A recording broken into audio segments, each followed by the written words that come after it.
Episode 101। Ayra Goenka नाम की बीमारी लग गई है, लीगली राइट्स। रिव्यांश चुपचाप आयरा का चेहरा देख रहा था। अगले ही पल उसने उसकी कमर में हाथ डाल अपने करीब खींच लिया। आयरा का सर उसके सीने से आ लगा। उसने सर उठा रिव्यांश की आंखों में देखा। रिव्यांश ने उसके चेहरे पर आ रहे बालों को कान के पीछे किया और उसकी आंखों में देखकर बोला, पसंद हो तुम मेरी, तुम्हारी हर बात सुन सकता हूँ। मेरे सामने इस तरह बोलने की हिम्मत सिर्फ एक ही लड़की कर सकती है, और वो हो तुम।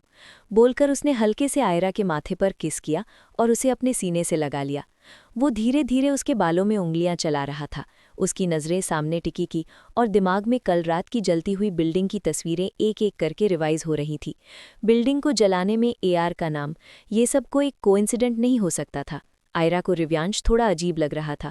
कल रात को इतना गुस्सा कर रहा था, उसका गला तक पकड़ लिया था, और अभी ऐसे रिएक्ट कर रहा था जैसे कुछ हुआ ही नहीं। आयरा हल्के से रिव्यांश से दूर हुई और उसके माथे को हथेली से टच करते हुए बोली, मिस्टर ओबेरॉय, आपकी तबीयत तो ठीक है ना? कहीं मिर्गी के दौरे तो नहीं पड़ने लगे हैं?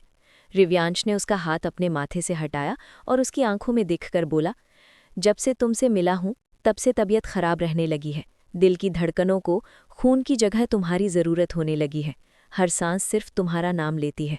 आंखों को तुम चाहिए, दिमाग तुम्हारे अंदर अटका रहता है। आंखों को तुम नज़र नहीं आओ तो कुछ और देखना ही नहीं चाहती है। सुकून तुमसे मिलता है। हर चीज़, हर जगह सिर्फ तुम चाहिए। आयरा गोयनका नाम की बीमारी लग गई है। ये कहते हुए वो शांति से आयरा का चेहरा देख रहा था। वहीं उसकी बातें सुनकर आयरा एक पल के लिए अपनी जगह फ्रीज हो गई। वो हैरानी से रिव्यांश का चेहरा देखने लगी।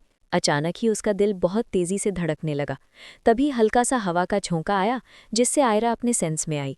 उसने एकदम से अपना सर झटका और रिव्यांश का हाथ अपने चेहरे से हटाते हुए बोली, ये सब क्या बकवास कर रहे हो? आयरा गोयनका को इतनी सस्ती बीमारी समझने की गलती मत करना मिस्टर ओबेरॉय। आयरा वो बीमारी है जिसे आपको मौत तक लेकर जाने में ज़्यादा टाइम नहीं लगेगा। जिंदा रहना चाहते हो तो दूर रहो मुझसे। ये कहते हुए वो 2 कदम रिव्यांश से दूर होकर खड़ी हो गई। उसका दिल अभी भी बहुत जोर से धड़क रहा था। रिव्यांश के फेस पर तिरछी स्माइल आ गई। उसने अपना एक हाथ पैंट की पॉकेट में डाला और हल्का सा सर टेढ़ा कर ऊपर से नीचे तक आयरा को देखते हुए बोला, मुझे ये बीमारी पसंद है। अगर ये बीमारी मुझे मौत तक लेकर जाती भी है तो मुझे कोई प्रॉब्लम नहीं है। पहले ये बीमारी थोड़ा पास तो आए। ये कहते हुए उसने हल्के से अपने निचले होंठ को बाइट किया और सिडक्टिव नज़रों से आयरा को देखने लगा। आयरा ने कस के अपने हाथों की मुट्ठियां बंद कर ली। वो हड़बड़ाते हुए बोली, अगर इतना ही मरने का शौक है तो हॉस्पिटल की बिल्डिंग से कूद जाओ, खुद को शूट कर लो, हलवे में जहर मिलाकर खा लो, फांसी लगा लो। तभी रिव्यांश बीच में बोला, मरने के ऑप्शन नहीं पूछे हैं मैंने। अगर मैं मर गया तो हमारी औलाद कैसे होगी? ये सुनते ही आयरा, जिसने कुछ बोलने के लिए अपना मुंह खोला था, उसका मुंह हल्का सा खुला रह गया और शब्द गले में अटक गए। वो खुद से बोली, औलाद? इतना कहते हुए उसने एकदम से रिव्यांश को देखा और अपने गाल पर आ रहे बालों को पीछे करते हुए बोली, व्हाट द फक? कौन औलाद और किसकी औलाद? रिव्यांश शांति से बोला, हम दोनों की औलाद, जिन्हें तुम पैदा करोगी और मैं तुम्हें प्रेग्नेंट करूंगा। आयरा कुछ पल रुककर जल्दी से बोली, मुझे नहीं चाहिए बच्चे। ये थॉट अपने माइंड से निकाल दो मिस्टर रिव्यांश ओबेरॉय कि आयरा गोयनका तुम्हारा बच्चा पैदा करेगी। रिव्यांश उसी लहजे में बोला, तो किसका बच्चा पैदा करोगी? ये कहते हुए उसका चेहरा काफी सीरियस हो गया था। आयरा एकदम से शांत हो गई। उसने रिव्यांश को देखा, जिसका चेहरा काफी सीरियस था, जैसे वो उसके जवाब का वेट कर रहा हो। आयरा ने एक गहरी सांस भरी और बोरियत से बोली, किसी का नहीं। बच्चे पैदा करने मेरे वश की बात नहीं है। उन्हें संभालना, ये सब मुझसे नहीं होने वाला है। उसका जवाब सुनकर रिव्यांश शांति से बोला, टाइम आने पर सब कुछ हो जाएगा। अभी तुम्हारे पास 10 साल है, आराम से कर लेंगे। ये कहते हुए उसने आयरा का हाथ पकड़ा और उसे लेकर बाहर आते हुए बोला, अब चलो, तुमने रात से कुछ खाया पिया नहीं है, कुछ खा लो, बेटर फील होगा। ये कहते हुए वो उसे लेकर बाहर आ गया। आयरा ने एक नज़र अंशिका जी के वार्ड को देखा और फिर रिव्यांश से अपना हाथ छुड़वाने की कोशिश करते हुए बोली, मुझे कहीं नहीं जाना है, मॉम अकेली है, छोड़ो मुझे। रिव्यांश ने हल्का सा सर टेढ़ा कर आयरा के खूबसूरत चेहरे को देखा और बिना किसी एक्सप्रेशन के बोला, उनके वार्ड में गार्ड्स है, डोंट वरी, वो बिल्कुल सेफ है। अभी उन्हें होश नहीं आया है। जब तक वो उठेंगी तब तक तुम कुछ खा चुकी होगी। अगर उनका ख्याल रखना है तो पहले खुद को स्ट्रांग रखना होगा। तुम्हारी मॉम को फिजिकली और मेंटली दोनों तरह से प्रिपेयर करने के लिए पहले तुम्हें खुद को स्ट्रांग होना होगा। ये कहते हुए वो उसे लेकर पास के रेस्टोरेंट में आ गया। आयरा को भूख तो नहीं लगी थी, लेकिन रिव्यांश की बात भी सही थी। अगर उसे अंशिका जी को स्ट्रांग बनाना है तो पहले खुद को सही रहना होगा। रिव्यांश ने खिड़की के पास वाली टेबल चुनी और आयरा के लिए चेयर खींचकर बैठने का इशारा किया। आयरा ने 1 सेकंड उसे देखा, फिर भारी मन से बैठ गई। वेटर आते ही रिव्यांश ने बिना मेन्यू देखे ऑर्डर दिया, सूप, सादा खाना, हल्का, ज्यादा मसाले नहीं। आयरा ने चौंक कर उसकी तरफ देखा। आपको कैसे पता मुझे क्या चाहिए? रिव्यांश ने उसकी तरफ भी नहीं देखा, बस आराम से चेयर से टिकते हुए बोला, जब किसी की जिम्मेदारी ले लो तो उसकी ज़रूरतें अपने आप समझ में आने लगती हैं। आयरा का जबड़ा सख्त हो गया। वो गुस्से से बोली, मैं आपकी जिम्मेदारी नहीं हूँ मिस्टर ओबेरॉय। रिव्यांश ने उसकी आंखों में देखा और आराम से बोले, तुम्हारी बोलने से क्या हुआ है? बीवी हो मेरी तो ऑफकोर्स तुम्हारा ख्याल रखने का लीगली राइट्स है मेरा। आयरा ने तिरछी स्माइल के साथ कहा, लीगली? रिव्यांश आराम से बोला, यस। आज के लिए बस इतना ही, मिलते हैं नेक्स्ट पार्ट में। एपिसोड 102। जिसका बिजनेस अंडरवर्ल्ड सब कुछ इलीगल तरीके से चलता है, वो लीगली लॉ की बातें कर रहा है। आयरा उसे बुरी तरह घूरने लगी। जिसका बिजनेस अंडरवर्ल्ड सब कुछ इलीगल तरीके से चलता है, वो लीगली लॉ की बातें कर रहा है। रिव्यांश की आयरा की नजरों से कोई फर्क नहीं पड़ रहा था। वो आराम से उसे देख रहा था।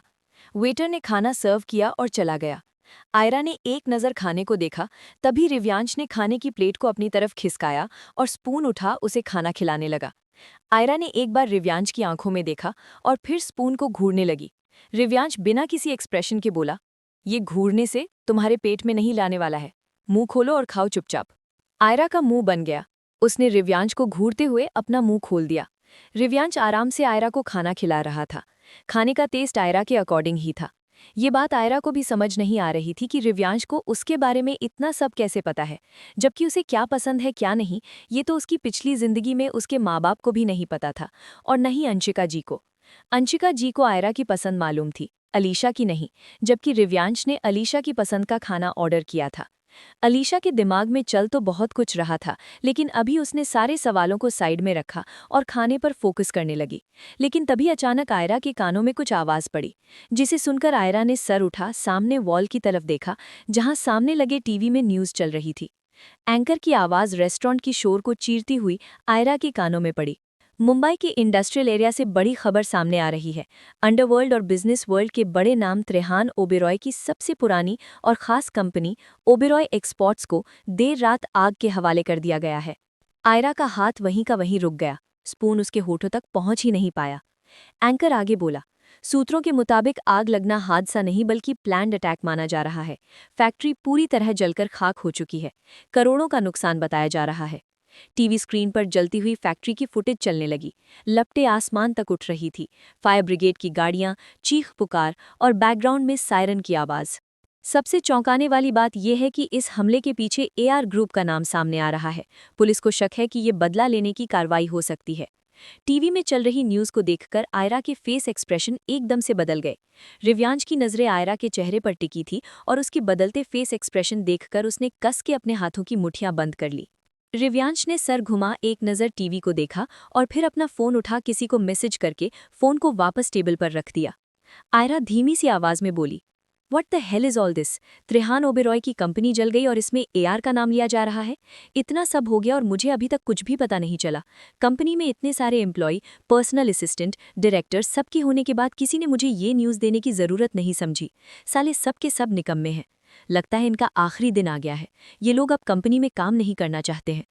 खुद से ये कहते हुए वो 1 मिनट के लिए रुकी और फिर धीरे से बोली, 1 सेकंड, इन सब में एआर का नाम लिया ही क्यों जा रहा है? कौन है जो अकाल मरना चाहता है? जिस किसी ने भी ये काम किया है वो जानता नहीं है कि जो दुनिया में पहले से बदनाम है उसे बदनाम करके क्या ही मिल जाएगा। खुद से ये कहते हुए अचानक ही उसके फेस पर डेविल स्माइल आ गई। उसने रिव्यांश की तरफ देखा और जल्दी से बोली, तुम्हारे डैड इस वक्त कहाँ हैं? मुझे एक बार उनसे मिलके ये क्लियर करना है कि उनका कोई चूतिया दुश्मन मुझे टारगेट कर रहा है। अगर वो अपने दुश्मन को खत्म नहीं कर सकते हैं तो फिर मुझे ही कुछ करना होगा। वैसे भी अब उनकी बुढ़ी हड्डियों में इतनी हिम्मत तो नहीं बची होगी कि वो किसी को मार सके। रिव्यांश ने गहरी सांस भरी और चम्मच उठा उसे खाना खिलाते हुए बोला, डैड घर पर है, उन्हें किसी से बात नहीं करनी है। कंपनी का जलना और तुम्हारा नाम आना कोई कोइंसिडेंस नहीं है, ये जानबूझकर प्लान किया गया है। अपना एटीट्यूड ईगो साइड में रखो और दिमाग से सोचो। जिस किसी ने भी ये काम किया है उसे पता है कि AR कौन है। अगर उसे तुम्हें मारना होता तो वो डायरेक्ट तुम पर वार करता, लेकिन उसने इनडायरेक्ट तरीके से तुम्हें ट्रिगर किया है। सो जो कोई भी है उसका टारगेट कुछ और है। ये कहते हुए वो आराम से आयरा को खाना खिला रहा था। उसकी बात सुनकर आयरा ने उसे देखा और कुछ सोचने लगी। अगले ही पल उसके फेस पर अजीब सी स्माइल आ गई। वो बिना किसी एक्सप्रेशन के बोली, बेमौत मारा जाएगा जो मुझे टारगेट कर रहा है। रिव्यांश ने उसे देखा लेकिन कहा कुछ नहीं। कुछ देर बाद आयरा का खाना हो गया। रिव्यांश ने चम्मच को साइड रखा, तभी आयरा ने उसकी तरफ देखकर कहा, आप नहीं खाओगे? रिव्यांश ने उसे देखा और कहा, मुझे भूख नहीं है। उसके जवाब पर आयरा की आंखें छोटी हो गई। कुछ सोचकर उसने आवाज देकर वेटर को अपने पास बुलाया और खाने का ऑर्डर देकर उसे लाने को कहा। वेटर चला गया। आयरा ने उंगली से प्लेट को रिव्यांश की तरफ खिसकाया और कहा, ईट। रिव्यांश बुरी तरह उसे घूर रहा था, जैसे अभी आंखों से जलाकर भस्म कर देगा। अगर आयरा की जगह कोई और होता तो शायद डर जाता, लेकिन आयरा तो आयरा थी, उसे कहाँ किसी से डर लगता था। रिव्यांश अपने दांत पीसते हुए बोला, एंग्री बर्ड, क्या तुमने मुझे इनडायरेक्ट डोंकी बोला है? यू नो व्हाट, लड़कियां मरती है मेरी पर्सनालिटी पर। मेरा जैसा हैंडसम, रिच, पावरफुल लड़का डायमंड लेकर ढूंढने पर भी किसी को नहीं मिलता है। तभी आयरा बीच में बोली, ओह रियली, मुझे तो डायमंड की जरूरत ही नहीं पड़ी, आप तो बिना ढूंढे ही जबरदस्ती मेरी लाइफ में टपक पड़े हो। उसका जवाब सुनकर रिव्यांश ने एक गहरी सांस भरी और उठते हुए बोला, मुझे तुमसे बहस नहीं करनी है। बोलकर जैसे ही वो खड़ा होने को हुआ तो आयरा ने उसका हाथ पकड़ लिया और आराम से बोली, बैठो, मैं खिला देती हूँ। मुंबई, शाम 5 बजे, सिटी हॉस्पिटल। एक वार्ड में एक खूबसूरत सी लड़की बेड पर आंखें बंद किए लेटी थी और उसके हाथ में एक ड्रिप लगी हुई थी। बाहर विंडो से हल्की हल्की हवा आ रही थी जो उस लड़की के चेहरे को छू रही थी। उसके बाल हवा की वजह से उड़कर बार बार उसके खूबसूरत चेहरे पर आ रहे थे। उसके पतले सुर्ख गुलाबी होंठ जो हल्के कांप रहे थे, जिन्हें देखकर लग रहा था कि शायद वो कुछ बोलने की कोशिश कर रही है, पर गहरी नींद में होने की वजह से वो कुछ बोल नहीं पा रही थी। देखते ही देखते उसके माथे पर पसीने की बूंदें उभर आईं और वो डर से पूरा कांपने लग गई। उसने कस के बेड को पकड़ लिया। तभी अचानक उसने एकदम से अपनी आंखें खोली और वो झट से अपने बिस्तर पर उठकर बैठ गई। वो अपने सीने पर हाथ रखे गहरी गहरी सांसें ले रही थी। कुछ पल बाद उसकी सांसें नॉर्मल हुई। उसने हल्की सी नजरें ऊपर उठा सामने देखा, जहां घुमाकर उसने सामने दिख रही कांच की विंडो पर पड़ी, जहां उसे खुद का अक्स नजर आ रहा था। खुद को देखते ही वो लड़की एक बार फिर हैरान रह गई। वो जल्दी से बेड पर से उठी और उस विंडो के पास आकर गौर से खुद को देखते हुए बोली, ये चेहरा मेरा है? खुद से ये सवाल करते हुए वो अपनी पतली उंगलियों से अपने चेहरे को छू रही थी। ये खूबसूरत सा चेहरा जो उस लड़की का ही था, पर वो लड़की ये बात मानने को तैयार नहीं थी। वो हैरानी से अपने चेहरे को छूते हुए बोली, मेरा चेहरा तो नित्या की वजह से खराब हो गया था और मैं तो मर चुकी थी ना, फिर ये सब क्या है? ये बोलते हुए उसके चेहरे पर कई सारे सवाल नजर आ रहे थे। तभी अचानक वार्ड का डोर ओपन हुआ और एक लेडी डॉक्टर वार्ड के अंदर आई। डोर ओपन होने की आवाज सुनकर उस लड़की ने तुरंत उस तरफ देखा और सामने डॉक्टर को देखते ही वो एकदम से खामोश हो गई। उसके चेहरे पर अब तक जो सवाल नजर आ रहे थे वे सब एकदम से गायब हो गए। वो खामोशी से खड़ी चुपचाप डॉक्टर को देख रही थी। डॉक्टर की नजरें जैसे ही उस लड़की पर पड़ी, वो हैरानी से तुरंत बोला, अवनी, तुम्हें होश कब आया? तुमने हमें बुलाया क्यों नहीं? और तुम वहां क्या कर रही हो? अभी तुम्हें 2-3 दिनों के लिए बेड रेस्ट की जरूरत है। ये बोलते हुए डॉक्टर अवनी के सामने आकर खड़ी हो गई। डॉक्टर की बात सुनकर अवनी ने एक नज़र खुद को देखा और बिना किसी एक्सप्रेशन के बोली, डॉक्टर, क्या आप मुझे बता सकती हैं आज की डेट क्या है? उसका सवाल सुनकर डॉक्टर ने कंफ्यूजन से अवनी को देखा और बोली, आर यू सीरियस अवनी, तुम मुझसे आज की डेट पूछ रही हो? एक सेकंड, कहीं तुम्हारी याददाश्त तो नहीं चली गई है? लेकिन तुम्हें तो हाथ पैरों में चोट लगी थी, ना कि सर पर। फिर तुम्हारी... तभी अवनी बीच में हल्की तेज आवाज में बोली, डॉक्टर, आपसे जितना पूछा है उतना ही जवाब दीजिए। आज की डेट क्या है? ये बोलते हुए उसके चेहरे पर हल्की गुस्से की लकीरें उभर आई थी। इधर डॉक्टर जो अब तक अवनी से नॉर्मली बात कर रही थी, अवनी की तेज आवाज सुनकर वे एकदम से हैरान रह गई, क्योंकि आज से पहले अवनी ने कभी उनसे तेज आवाज में बात नहीं की थी। अवनी अक्सर बीमार रहती थी, इसलिए वो लगभग हॉस्पिटल आती जाती रहती थी, इसलिए डॉक्टर अवनी को जानती थी। लेकिन अभी अवनी की तेज आवाज सुनकर और उसका चेहरा देखकर डॉक्टर एकदम से हैरान रह चुकी थी। अवनी का चेहरा वही था, पर उसके तेवर बहुत अलग थे, कुछ ऐसे तेवर जिन्हें आज तक डॉक्टर ने अवनी के चेहरे पर नहीं देखे थे। मासूम सी दिखने वाली अवनी अभी डेंजर अवनी लग रही थी, जिसे देखकर एक पल के लिए डॉक्टर भी कांप गई थी। डॉक्टर अपने माथे पर आए पसीने को अपनी साड़ी के पल्लू से साफ करते हुए अवनी की तरफ देखकर धीमी सी आवाज में बोली, अवनी, तुम्हें लेने के लिए तुम्हारे दादाजी ने कार भेजी है। ड्राइवर तुम्हारा बाहर इंतजार कर रहा है। मैं चलती हूँ, मुझे दूसरे पेशेंट्स देखने हैं। बोलकर डॉक्टर बिला अवनी का जवाब सुने तेज कदमों से वार्ड से बाहर निकल गई। डॉक्टर की बात सुनकर अवनी ने सामने देखा, जहां से अभी अभी वो डॉक्टर गई थी। अचानक ही अवनी के फेस पर दर्द भरी मुस्कुराहट आ गई। वो उसी तरह मुस्कुराते हुए बोली, कैसा परिवार मिला है मुझे। 16 साल तक मैं इन सब से दूर रही, और जब मुझे वापस चौहान मैंशन लाया गया तब भी उन सब ने मेरे साथ कोई खास अच्छा बिहेव नहीं किया था। 2 साल हो गए मुझे चौहान मैंशन आए, लेकिन फिर भी आज तक कुछ नहीं बदला। मेरा एक्सीडेंट होने के बाद भी कोई नहीं आया मुझसे मिलने, बस ड्राइवर को भेज दिया। खैर, अब मुझे इन सब से कोई फर्क नहीं पड़ने वाला है। मैं उस घर में रहूंगी, पर सिर्फ अपना बदला लेने के लिए, ना कि उनका प्यार पाने के लिए। ये बोलते हुए उसके चेहरे पर दर्द, तकलीफ, नफरत, गुस्सा सब कुछ नजर आ रहा था। अवनी ने एक नजर खुद को देखा और फिर तुरंत वो सीधा वार्ड से बाहर निकल गई। एपिसोड 103 वायरल न्यूज़/घटिया AR। रिव्यांश ने गहरी सांस भरी और उठते हुए बोला, मुझे तुमसे बहस नहीं करनी है। बोलकर वो जैसे ही खड़ा होने को हुआ तो आयरा ने उसका हाथ पकड़ लिया और आराम से बोली, बैठो, मैं खिला देती हूँ।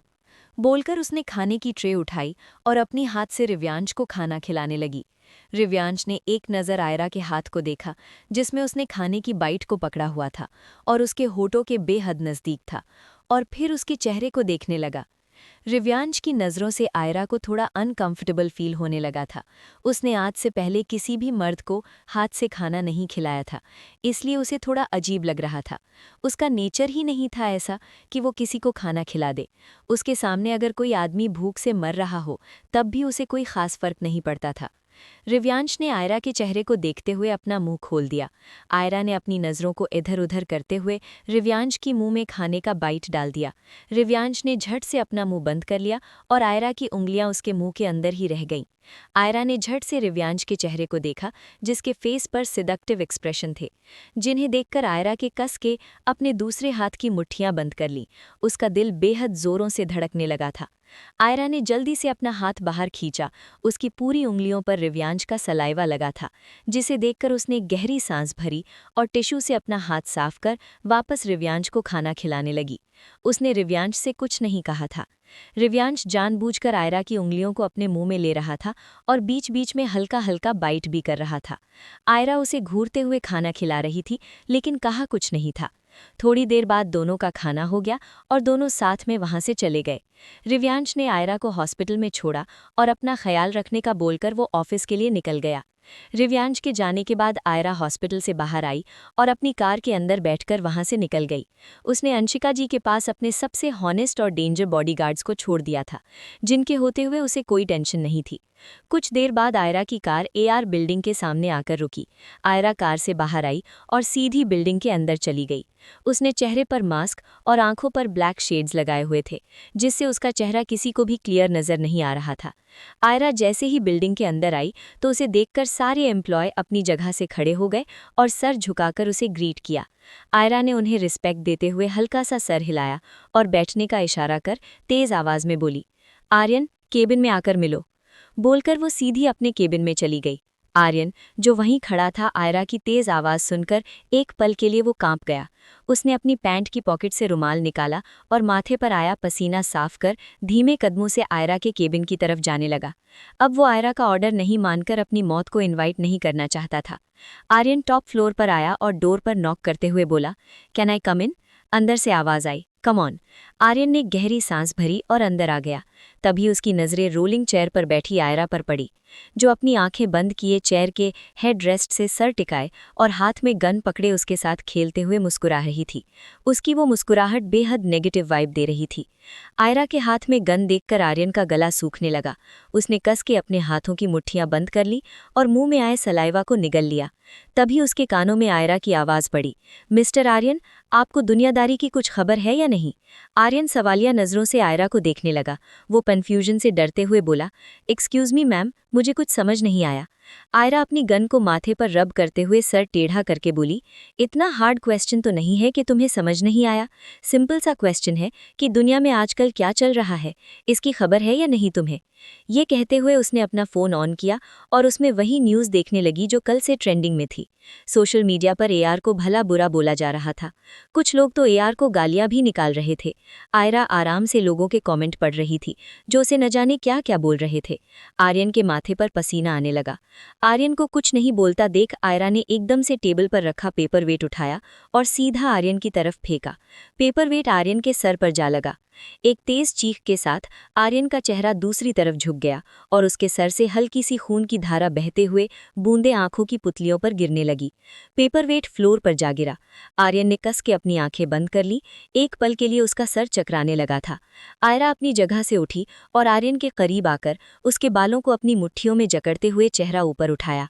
आर्यन ने आंखों में दर्द और घबराहट लिए आयरा की आंखों में देखा, जिनमें कोई फीलिंग, एक भी इमोशन नहीं था। आयरा डेविल स्माइल करते हुए आर्यन की आंखों में देखकर बोली, मिस्टर आर्यन, लगता है अपनी औकात भूल गए हैं आप।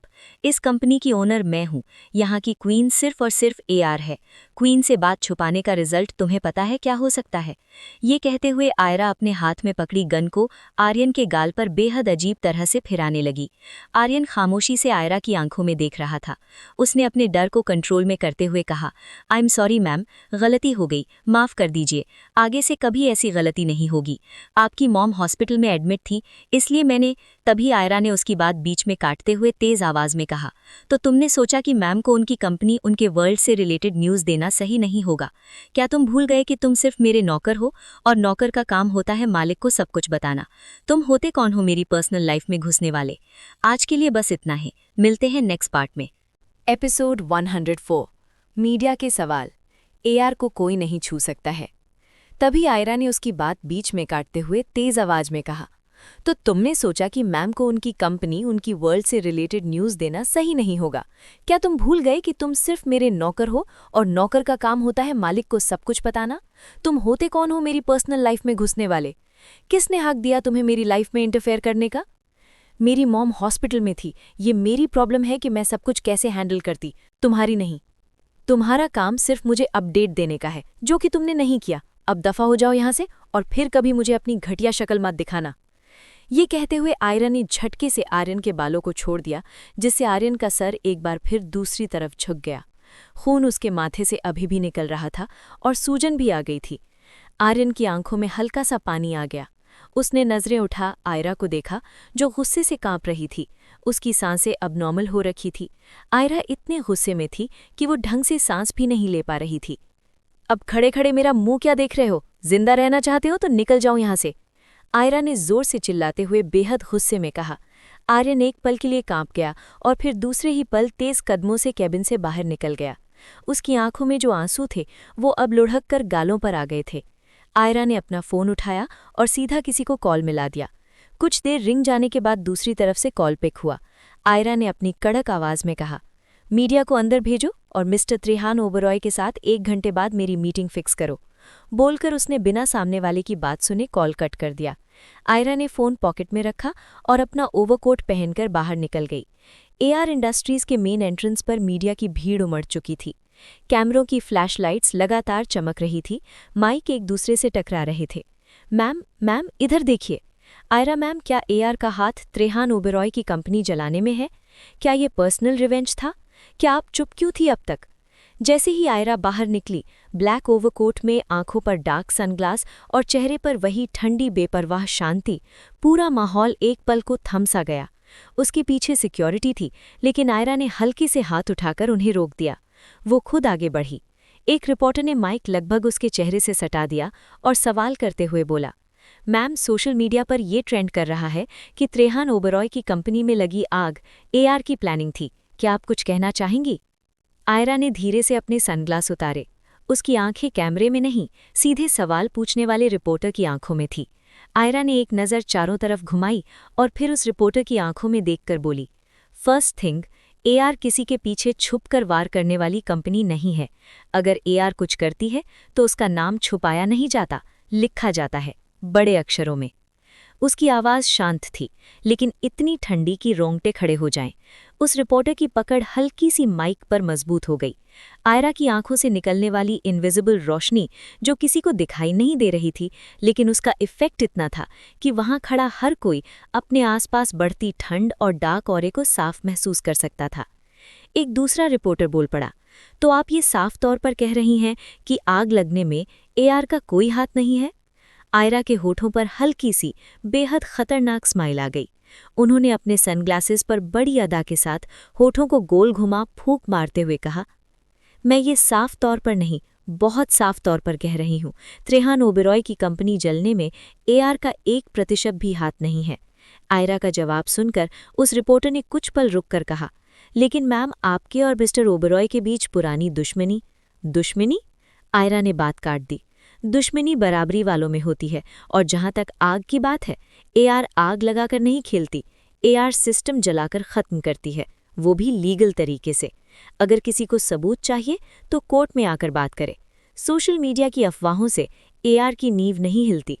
इतना कहकर आयरा ने दोबारा सनग्लास लगाए और हाँ, वो पलटते हुए बोली, त्रेहान ओबेरॉय से मेरी मीटिंग 1 घंटे बाद है। अगर उन्हें लगता है कि ये आग मैंने लगाई है तो वो मुझसे आंख में आंख डालकर पूछ सकते हैं।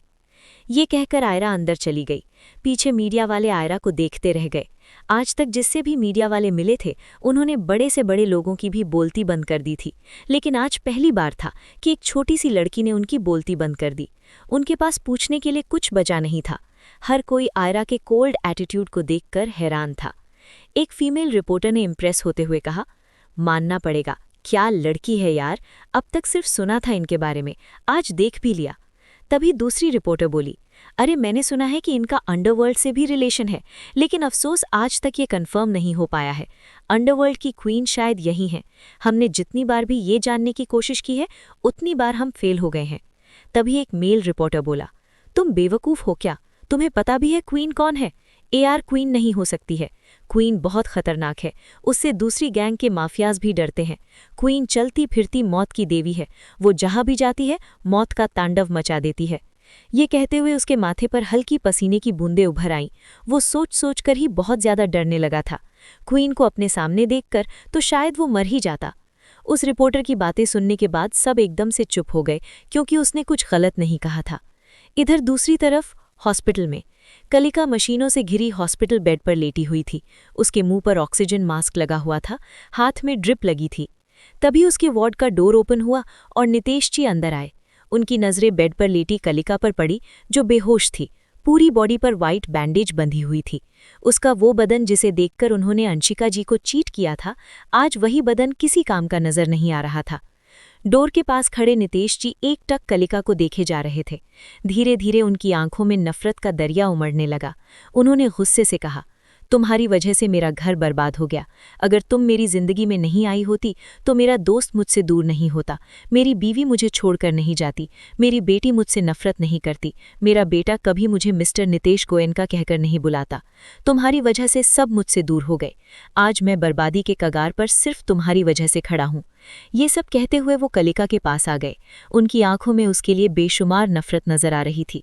लेकिन तभी अचानक डोर की तरफ से किसी की व्यंग भरी। नितेश गोयनका जैसा घमंडी आदमी कभी अपनी गलती मान ही नहीं सकते हैं। बड़ी आसानी से अपनी गलती को दूसरे के सर पर डालना तो इनकी पुरानी आदत है। हंसने की आवाज पूरे वार्ड में एक पल के लिए बहुत शोर से गूंज उठी। नितेश जी ने सर घुमा हैरानी से डोर की तरफ देखा, जहां आशीष अपने दोनों हाथ सीने पर फोल्ड किए तिरछी स्माइल के साथ उन्हें ही देख रहा था। नितेश जी ने उदास मन से कहा, आशीष, बाप हूं तुम्हारा, ये तुम हमसे किस तरह बात कर रहे हो? आशीष की स्माइल और भी ज्यादा गहरी हो गई। वो धीमे कदमों से नितेश जी के पास आते हुए बोला, ओह रियली, आप मेरे बाप हो? बोलकर वो अजीब नजरों से ऊपर से नीचे तक नितेश जी को देखने लगा। उसके सवाल पर नितेश जी के दिल में एक टीस सी उठी। उन्होंने भारी मन से कहा, आई थिंक इस सवाल का जवाब मुझसे बेहतर तुम्हें पता है। जन्म दिया है हमने तुम्हें, हमारी वजह से तुम इस दुनिया में आए हो। ऐश की जिंदगी हमने तुम्हें दी है, बोलने से पहले हर एक ख्वाहिश पूरी की है, दुनिया भर की खुशियां तुम्हारे पैरों में लाकर रखती है। और तुम बोल रहे हो मैं तुम्हारा बाप नहीं हूं, तो फिर कौन हूं मैं?